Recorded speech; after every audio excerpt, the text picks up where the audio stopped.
back to this episode of Just Another Year Chicago. My name is Nick Rohde, and today we are bringing you an interactive video today. The subject being, do the Chicago Bears stick with Ryan Pace for one more head coach, or do we give up on him and clean the entire house? Going to give you guys a quick overview of the Pace's history as a GM, a little bit about him, a little bit about his free agent signings, and then some of his bigger draft picks over the years. But before we begin, we'd like to thank our sponsor, Stupid Car Tray.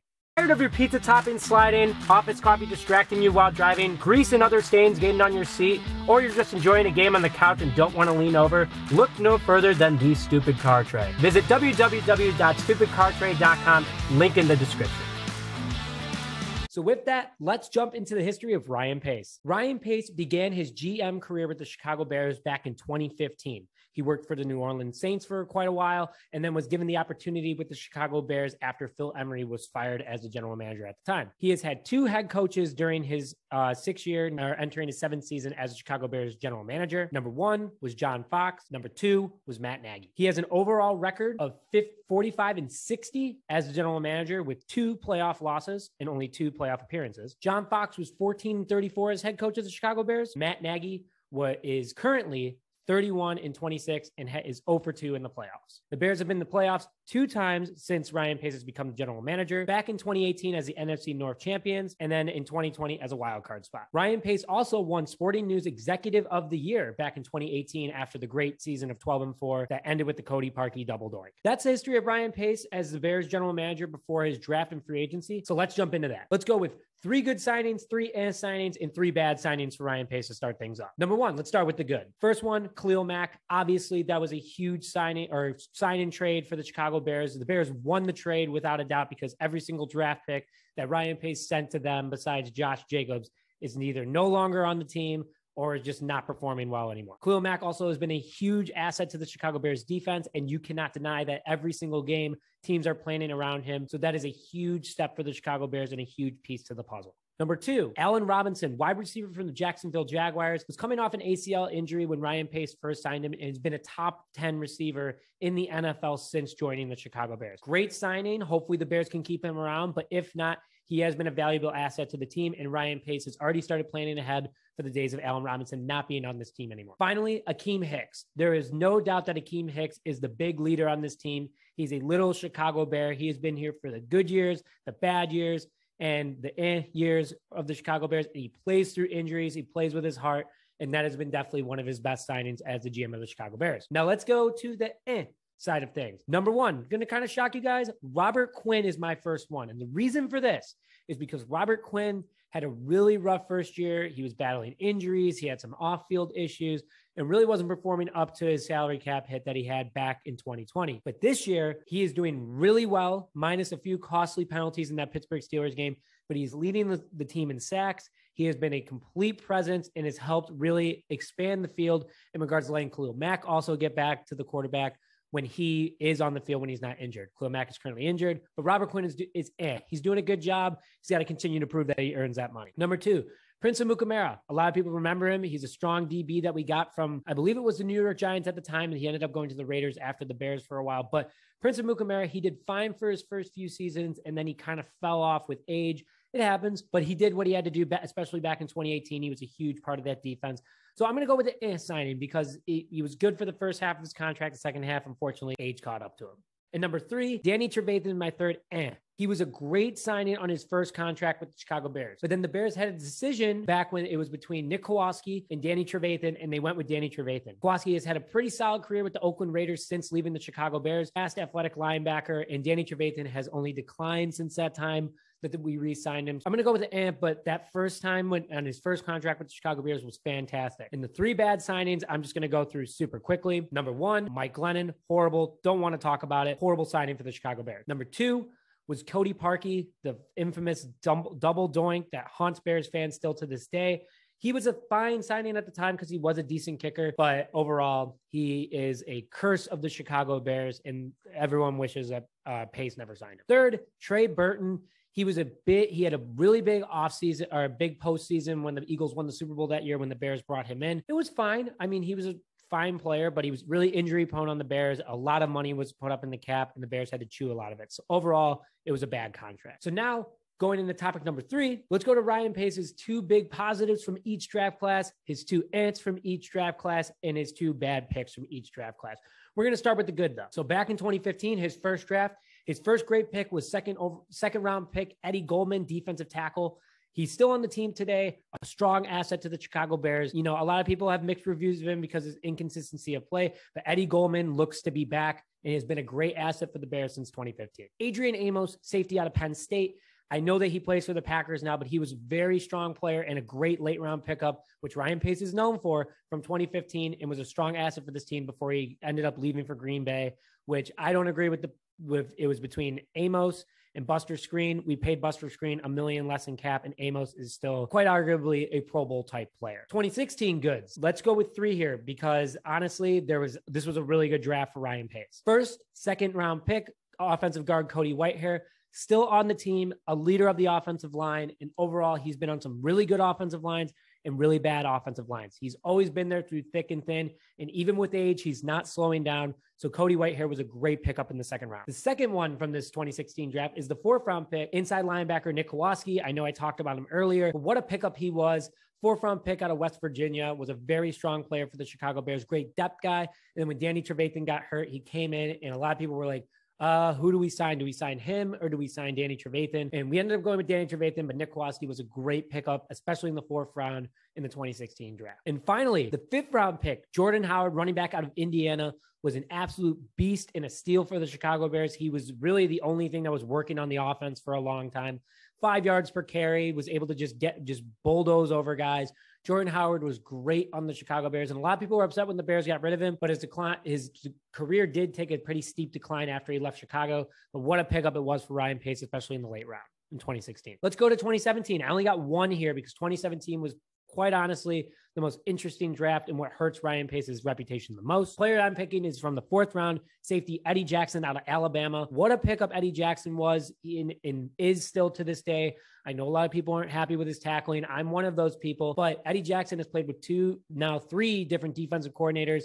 He has to relearn his game. He has to be able to go with the craft and be there, but he is a great leader and teams do still have to plan around him. And he was a 4th round pick. What a steal by Ryan Pace back in 2017. 2018, the 2 I'm choosing, obviously 1st round pick was the front and center of the defense. Roquan Smith, linebacker out of Georgia. He was snubbed. He was absolutely snubbed last year of an All-Pro and a Pro Bowl type season. He's on pace to have that this year. Before week 10, he was the leading tackler in the NFL with 93 tackles through 9 weeks. Super impressive. Roquan Smith has been by far one of the biggest drafts and best picks for Ryan Pace so far. So Ryan Pace did a great job with this. The second one I'm going to go with from that draft is the round right after him, offensive guard James Daniels. Mixed reviews on Daniels, but overall, he's been a solid asset to this team. He was a 2nd round pick. He's young, he's fast, he's strong, and he's able to hold his own, and he continuously keeps learning from Cody Whitehair, Jason Peters, and other players. And he's been a strong asset for this offensive line, even through the bad days. So let's go to 2019 really fast. 3rd round pick was the first pick of that year because of the Khalil Mack trade. We lost our 1st and 2nd round pick that year. Was running back David Montgomery. What more can I say? This guy is an absolute beast. Run the damn ball. David Montgomery just rips it up, finds yards, and is a great 3rd round pick out of Iowa State for the Chicago Bears. A leader for this team, a fan favorite, and you cannot deny Ryan Pace did a great job of his scouting report, especially a year back in 2019 when there weren't many running backs on the market. This is one might shock some people, and I know, just hear me out. 1st round pick, Duke Shelley. Duke Shelley has been doing a fantastic job for the Bears defense this year so far, stepping in for the release of Kyle Fuller. It was between him and Kendall Vildor for a while, who was going to be that CB2 spot. And it's Duke Shelley. Duke Shelley's doing a fantastic job. Only gave up 27 yards against the Pittsburgh Steelers. A pretty decent, a better offense that we've gone against. Duke Shelley, you're doing a great job. Another great late round pick by Ryan Pace. 2020, this one was another great draft by Ryan Pace. 2nd round pick, defensive back Jalen Johnson out of Utah. Absolutely unbelievable player. What a steal. If you were to go back in the draft, he definitely would have been a top 15 pick, but he had injuries beforehand. And I'm going to talk about that a little bit with Ryan Pace, as injuries have hurt him before drafting a player. You know, he has done a great job. Jaylon Johnson is CB1. He took on that role after Kyle Fuller left, only after a year in the NFL, and he's done a fantastic job, arguably a top 10 corner in the league.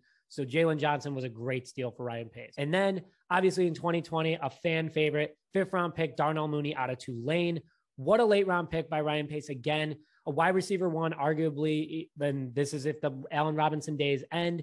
But he had a mentor in Allen Robinson. He's a deep ball threat, has great hands, great moves, and Darnell Mooney is the future of wide receiver for the Chicago Bears. Let's go to 2021. This one's super easy. First round pick, quarterback Justin Fields out of Ohio State. Pace traded up for Fields, which is absolutely a steal at this point, because of the fact we only technically lost one first round pick for Justin Fields. That'd be next year's first round pick. But he has done a great job for the Chicago Bears. He's gotten better every game. He's a fan favorite. He's winning over the locker room, and he is that franchise quarterback that the Chicago Bears have been dying for since 1985. So hats off to him, Ryan Pace. Way to put, make it work and just work the system and get get Justin Fields. So great job, Ryan Pace, on that. And then my second guy is 6th round pick, running back Khalil Herbert out of Virginia Tech. He has been an absolutely fantastic player for the Chicago Bears. Great late round pick by Ryan Pace. He's going to create that 1-2 punch with David Montgomery moving forward. So super awesome pick by Ryan Pace. He's done a great job so far. And before David Montgomery came back, there was nothing to worry about with the running back position because Khalil Herbert was doing such a good job. He had I believe it was 2 100-yard rushing games, 3 over 100 overall yard games. Great job by Khalil Herbert. So now to the role players really fast. 2015, it was just a weird year for the Chicago Bears drafting wise. You could say Jonathan Bullard was, but he really wasn't like that strong of a player. So 2015 was kind of a wash in regards to role play. Let's go to 2016 though. 4th round pick, Dion Bush out of Miami. Great special teams player, has played more of that starting defensive role over the last couple of years as a safety. Done a great job. He is coming off injury reportedly. So Dion Bush is definitely a great role player by Ryan Pace. And then you go to 6th round pick, DeAndre Houston-Carson, another defensive back, another great role player for the Chicago Bears, awesome special teamers, leads the team, leads the special teams in regards to, kickoff and making sure that guys are hyped up and getting after the ball. Great job by DeAndre Houston-Carson as career, especially a 6th round pick. And great job, Ryan Pace, keeping him on small contracts as he is a very valuable asset to this team. Let's go to 2017 really fast. I only got one here, 4th round pick, Tariq Cohen, running back. He isn't a starter. He's an impactful player. He hasn't really been on the field too much because of the injury that he suffered last year. And hopefully he gets better soon. He does have an impact on this team, but he is not that, oh my gosh, we have to game plan around Tariq Cohen. So I hope he comes back because he is a great leader. He is a great fan favorite. And I hope that injury gets better very soon, as he could be a great slot receiver. He could be another threat for this offense that we've been missing. Let's go to 2018 really fast. 4th round pick, Joel Olebuniwe has been another great special teams player, another great depth player. Overall, Joel is doing a great job for the Chicago Bears, and another late round steal, honestly, for Ryan Pace, as he's not too expensive. He's a strong player, great team leader. He's a locker room guy. That's what we need. Great late round pick. And then 5th round pick, Wild Nichols, who really stepped up last year while Eddie Goldman was out because he sat out due to COVID. Wild Nichols has done a great job. Small school prospect. He keeps getting bigger every year, keeps getting stronger every year, keeps making more of an impact. And he's going to do great filling in for Akeem Hicks or Eddie Goldman, whoever leaves this team first. 2019, none. Absolutely no role players out of this draft. Low picks due to the Khalil Mack trade. So nothing really good or bad from this draft. Go to 2020 real fast. Cole Kmet, Bears starting tight end of the future, still works kind of behind Jimmy Graham, but Cole Kmet has been a great experiment so far, has gotten better every single game, but it's not really his fault that he's considered a role player, strictly because of the fact that they really haven't been throwing in the ball, and that's not fair to him. So hopefully, but against the Steelers, they did do that. So hopefully over the next couple of weeks, Cole Kmet gets more recognition. Ryan Pace's 5th round pick in 2020 was edge Trevis Gibson. Very quiet his freshman year in the NFL. Didn't really do much. You have Khalil Mack and Robert Quinn in front of you. It was COVID. It was just a super weird year for him. But this year, he has 2 sacks. He has come on the scene. He's put on weight. He's gotten stronger. And overall, he's doing a great job, especially being a 5th round pick. Ryan Pace loves his late round picks. Can't deny that. Finally, let's go to 2021. 2021, my role player is Larry Borom. Now, I know a lot of people are like, he's doing fantastic. He is. He just needs to continue to prove that. He only has given up 1 sack, and that was against TJ Watt against the Steelers, and 2 quarterback pressures, 1 from TJ Watt and 1 from Nick Bosa. Going against some of the league's best edge rushers as a rookie is super impressive. I want to see one more big game out of him. He'll get moved up to that good category for moving forward. And then the bad, just going to go through this super fast. 2015, Kevin White. Not Ryan Pace's fault, by no means. It is not Ryan Pace's fault that he was injury prone. He was the best wide receiver on the market out of West Virginia.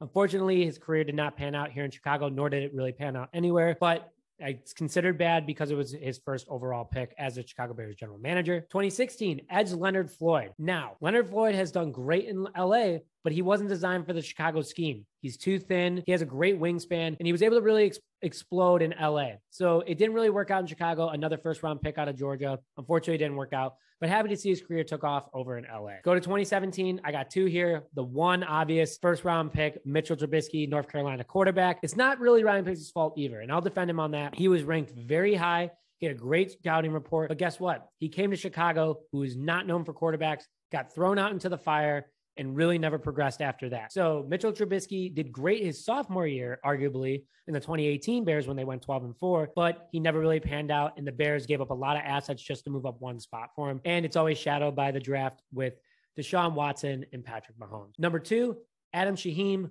This guy, tight end, was baby Gronk. Didn't really work out. Second round pick. Didn't work out for the Chicago Bears. He was injury prone, never found himself on the field too much, and then talked poorly about the Bears after he left. He has a fine career down in Miami. Good for him, but it wasn't a good pick by Ryan Pace. 2018, second round pick, Anthony Miller. Not a good wide receiver out of this draft. Had a lot of attitude issues, got in a lot of fights on the field. Was bad mojo for this team and never really lived up to his expectations as a slot receiver. And then quickly, 7th round pick, Javon Wims. Same exact reasons as Anthony Miller, never panned out, and also dropped a perfectly placed football in his chest in the end zone against the New Orleans Saints when the Bears were playing them in the playoffs last year. Unacceptable. Both wide receivers are no longer on the team. 2019, Riley Ridley. Never really lived up to the expectation of being like his brother. Not really his fault. Had a lot of expectations put on him. But overall, never panned out in Chicago. He was a 4th round pick anyway. Not too big of a deal, but unfortunately, he didn't work out. 2020, defensive back as of right now, I'm putting him in the bad. As of right now, defensive back Kendall Vildor. He had a lot of expectations coming out of camp that he was going to be the starter replacing Kyle Fuller, or technically Jaylon Johnson at CB2. But unfortunately, he hasn't really done that. He's been burned a few times, missed a few big tackles. He has had some really big plays, and he is a good leader. He has good leadership skills. But overall, he needs to work a little bit harder and get more of those tweaks out in order to be back into the role player category. Now let's go to 2021. And this one I know is going to throw a lot of people through a loophole. But I'm going to go with 2nd round pick, Tevin Jenkins. Now hang on. I have an explanation for this. He just got approved for practice today. November 15th, 2021. Just got approved. Ryan Pace, reason why this is a bad pick is because he knew he had a lot of back problems going into the draft. Got to be careful with that kind of stuff, especially a lineman who that is such an important key to their body, anybody's body. But overall, should have been, maybe didn't move up picks too much. I think the Bears could have gotten him still, but overall, he is on the team. I'm excited to see him, but that's the only reason why it's a bad pick is because we gave up a lot of assets. Now let's go to topic number 3. Do I think the Bears should keep Ryan Pace for one more head coach? Yes, I do. I think Ryan Pace has done a fine job as a general manager with all things considered with what he walked into being the Chicago Bears general manager after 2015. Cap issues, old contracts, bad player personnel, rookie GM. It was a firestorm for him. He brought in John Fox, hopefully able to kind of mature this locker room and make it work. John Fox did not get that job done, and that put Ryan Pace in a bad position. Brought in Matt Nagy, who was supposed to be this offensive guru, clearly sold himself in the interview very well and has not been what the Bears have wanted. But he has put together a fantastic defense. He has built strongly through the draft. And he overall has just kept this team going and finding ways to make things work. I like Ryan Pace a lot. I think he's done a great job, especially with late round picks. He just has a few things he has to work on, and he has gotten better with first round picks. He has gotten better with contract, and hopefully he'll get the right head coach for Justin Fields next year. That's it. With this episode, just wanted to hit on exactly what we think about that's it. We just wanted to hit on what we think about Ryan Pace as a general manager. I know a lot of people are like, are we on the Ryan Pace train? Are we not? So put your comments below exactly if you think Ryan Pace should or shouldn't come back. We would love to hear your thoughts. But with that, thank you very much for joining this episode of Just Another Year Chicago. My name is Nick Brody.